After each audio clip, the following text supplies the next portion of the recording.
And he realized that out of all of the magazines, the top, there were 67 advertisers that were in these other books. And he was trying to market to a list of like 1,200 advertisers. So what he decided to do was just focus on those 67 advertisers. And he started sending them lumpy mail. And it's so funny because people say, oh, it's all internet marketing these days. Lumpy mail works. My clients, I have a client this year that's going to hit $10 million in sales. Yeah. And he was at 6 figures when we started working together. Gosh. He's been focusing on direct mail. He's competing against 100 million and $1 billion companies. And even though he's a boutique sized firm in that industry, he's landing clients because of the lumpy mail that we're doing. So it really does work. Yeah. And you send something inexpensive. I think that's the other mistake that a lot of people make, because they think, oh, I need to send them, a $10, thing or a promotional item. I would suggest don't go and send a promotional item because everybody does it. Go to Oriental Trading, which is an online site. The other place you can go to is your local dollar store and find little quirky items to send that stand out. So for example, we've sent Rubik's Cube, that you get little tiny ones that are keychains that are less than $1 a piece. Mm-hmm. We've sent magic fairy dust. We've sent flashlights. And then you tie the letter into the theme of what you're selling. And it's all going back to that whole pain and wants of your perfect client, right? Because you can't figure out what your themes are until you know what those perfect clients want and what their pain is. So when my client and I send out this letter, we talk about, is it getting more difficult to do, and you're being pressured to do more with less in your organization. And that's something that all of his clients are saying is like, our company is saying, hey, you need to do more with less resources. And so we talk about that in the letter, and then we put something in the letter that kind of goes with that theme. Like, for example, my clients could say, I had a client that sold fertilizer for farmers, and we sent magic fairy dust, which is really just glitter. And so we said, are you looking for the magic fairy dust to make your plants grow better? It doesn't exist. And, we talked about, here's the research of how this organic fertilizer is going to help you, blah, blah, blah. Okay. So that's something. And you do that each and every month. So it took Chet 6 months to land his first deal with that. But in the 6th month, he landed so many, it doubled his business. That is amazing. So that's another thing I think for small business owners is that we try something once and we give up. Yes. So why is it important for business owners to focus on the dream clients? Well, because I think that the dream clients are so much more fun to work with. I have 2 clients now that have been with me for almost 10 years. So they're fun to work with. They show up every coaching session with their homework done. They show up and they have questions for me. You get off the phone and you have more energy. They buy more things. Like my clients are going to invest in on-site consulting for me to come out and train their team.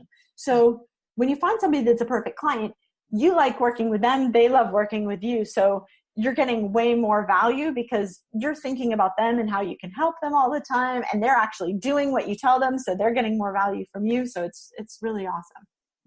So you mentioned earlier that you worked with Tony Robbins. You were consulting, VP consulting. And what was the biggest lesson from working with Tony Robbins? Well, I would say that there were 3 big lessons that came from working with Tony Robbins. The first one being to manage your state. So anybody that's ever seen Tony Robbins or gone to one of his events knows that it's all about managing your state. So what that means is that your physical and energetic state needs to be at the highest level possible at all times. So some of the ways that you can change your state at any time is your posture, right? Like if you look at a sad person, how does their posture look? They're bent over, head down. Yeah, and they're talking slow, and quiet. And just shuffling along. Yeah, and who would want to listen to this radio show if that's how we were today? Not a lot, unless they were Right? highly depressed, and Right? negative people love to talk to other negative people. That's not where we are, though. No. So shifting your body is a fast and easy way to do it. Put your shoulders up, stand with your shoulders back, your your feet hip width apart, and then smile. Mm-hmm. You see people at Tony Robbins events jumping up and down with their hands in the air. It's because you're changing your physiology. Yeah. And there's so much energy there as well. The energy while you're on a Tony Robbins event, it is massive. It generates so much energy in the room that you can't fail but to get drawn into all of the energy yourself and benefit from that energy. Right. And the thing is that we need to be able to do this for ourselves when we're feeling like crap. Yeah. Right. Easy, isn't it? Right. So that's the challenge, is it's easy to do it when you're in a room with Tony Robbins. It costs nothing as well, which is the wonderful thing about it. Right. So I have my playlist on my phone that's like all energy songs. And like, is this your second tip? Well, no, this is the same part of the how to manage your state. Okay. So I'm just saying, like, get yourself a playlist that are songs like Mambo number 5. I cannot sit still during that song. Like, I can't be in a bad mood and listen to that song. So have some songs, whatever they are for you, that like get you excited. And, I have a bunch of funk and, really like hard rock stuff that like gets me energized, and put that on your phone, put it on your computer, and use that one, especially when you want to make sales. Mm-hmm. Play that before you try to make your sales. What a good idea. The second thing that Tony Robbins really taught me, which we mentioned a little bit earlier before, was to ask better questions. So instead of asking yourself, like, why am I so crappy, or why am I struggling with this? Shift the question. Ask a better question. Say, why are my clients so excited to invest with me? Journal on that question. Wow. All of a sudden you've shifted your energy. You've shifted your state. Yeah. The other thing is, ask a bigger question, like, how can I grow my business without being stressful? How can I grow my business without sacrificing my family life? These are some of the kinds of questions that are like, okay, that makes sense, instead of just saying, how can I do this no matter what? And not considering the other parts of your life. So it's about reframing the questions from the negative to the positive, sort of reversing them. Yes, definitely. Yeah. And then the third thing that I learned from him is, I think, the most important, that's influenced me the most in terms of the hidden profits, is that to be resourceful. So what happened was, the very first business mastery happened in the depth of the recession. Mm-hmm. People were freaking out. They lost their entire businesses overnight. They were scared, but people invested $10,000 to attend the first business mastery.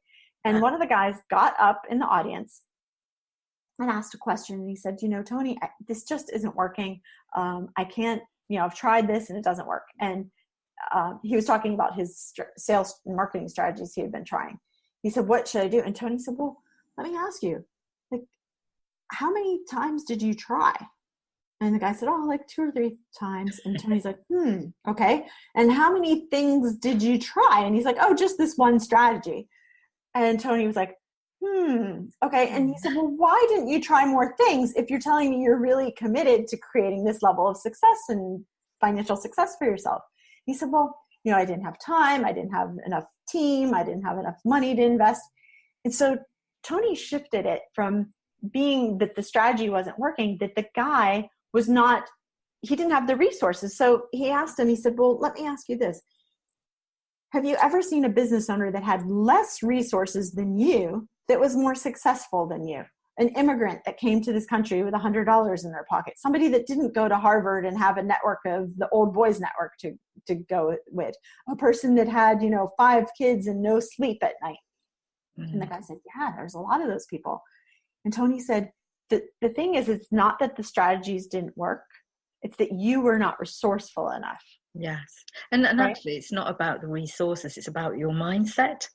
Mm-hmm. Yeah, because it's about being resourceful. It's not the resources. It's about being resourceful. Yeah. So that was the biggest thing, is that there's always somebody out there with less resources than us, but they have that resourcefulness that they dig deep and just make it happen. Oh. And did you ever do the firewalk? No, actually I haven't. It's funny. I always tell people, I worked with Tony Robbins, but I wasn't on the fireworking division. I was on the scale your business and grow your business division. So and obviously you must have done a pretty amazing job, because Tony Robbins is obviously one of the most famous motivational coaches in the world, if not the most famous motivational coach in the world. Definitely. Yeah. And I have got lots of his recordings, and some of his strategies are amazing. It was kind of surreal because, you know, I grew up having his cassette tapes in my car. Yes. And, you know, like I would travel around doing sales and I would have like 30 cassette tape, you know, albums like sliding around my seat. And so to actually meet him in person, it was like, oh my gosh, it was a little surreal. Oh, he's really tall, isn't he? Yes. Yes. Yeah, he looks really, really tall. So I would love to meet him one day, and that is on my bucket list. And if I wish it so, I will, of course. Definitely. So that's one of my favourite quotes is, you know, whatever you say, you're right. So what is your favourite quote? Well, my favorite quote, it kind of goes along with today, a lot of the things we talked about today, which is interesting. It's from Marianne Williamson. And it's, our deepest fear is not that we are inadequate. Our deepest fear is that we are powerful beyond measure. It is our light, not our darkness, that most frightens us. We ask ourselves, who am I to be brilliant, gorgeous, talented, and fabulous? Actually, who are you not to be? You are a child of God. Your playing small does not serve the world.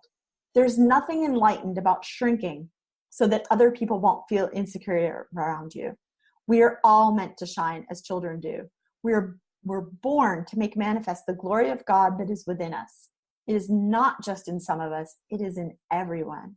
And as we let our own light shine, we unconsciously give other people permission to do the same. As we are liberated from our own fear, our presence automatically liberates others. And that's from Marianne Williamson, A Return to Love. That is just so beautiful. And I've actually got goosebumps just listening to that. You know, just those words, they've given me goosebumps because it's so true. And yet we don't live that way, do we? We don't feel that we are worthy of all of those things.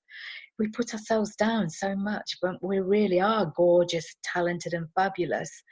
But why don't we act that way? Yeah, it's funny because I have full body chills also reading that. And I think that today I just needed to read that again and remind myself of my favorite quote. So thank you for having me read it today. It was really good and well read too. And there is just a few things now that I want to ask you about, and that is your projects that you've got at the moment with your home. Oh yeah, we're building a house on a lake. It's called Lake Winnipesaukee in New Hampshire in the United States. It's so exciting. It's a dream come true. And it's almost like Tony Robbins. It's a little surreal because we've had the land now for quite a few years and we've built a dock, but we don't have a house. And now the foundation's gone up and we're seeing like walls, and it's really exciting. And I'm going to be hosting retreats there, which is going to be fabulous with business women, and also going to be doing some VIP strategy sessions for clients there. So it'll be really nice that people can come to the lake, which is fabulous, and be able to go paddleboarding and kayaking. And I mean, this lake, people have come from all over the world to see it. It's absolutely spectacular. Gosh, I think I'm going to be on the list there to come and join you. Yes, that would be awesome. I would love it. So if today you were fortunate enough to get a couple of £1 million, what would be on your wish list with that couple of £1 million? What would you do with it? Oh my goodness, a couple of £1 million. Yeah, well, a couple of million. Let's go the whole long. Let's not have one. Let's have a couple of million. Yeah, so I think, for me, I've always been really passionate about reading and women and girls having success. So I would love to do something around a reading program, an entrepreneurship program, and fund that for girls. I would love to do that. Excellent. And do you have any pets? I don't. I had dogs growing up, but my mom's really allergic. Her asthma is much better now that she visits and we don't have a pet. And I had horses, but I sold my last horse when my daughter was born because I just wasn't getting enough time to ride. Okay. And do you have any other hobbies that you do? Well, I love paddleboarding. Paddleboarding is my just zen zone. Everybody's like, oh, it's great exercise. I'm like, yeah, it's exercise, but for me, it's like just getting out on the lake and breathing the air and feeling like the wind. I just love it. And I just started doing aerial yoga, which is really fun. Aerial yoga, what's that? Yeah, you hang from the ceiling in these. Oh,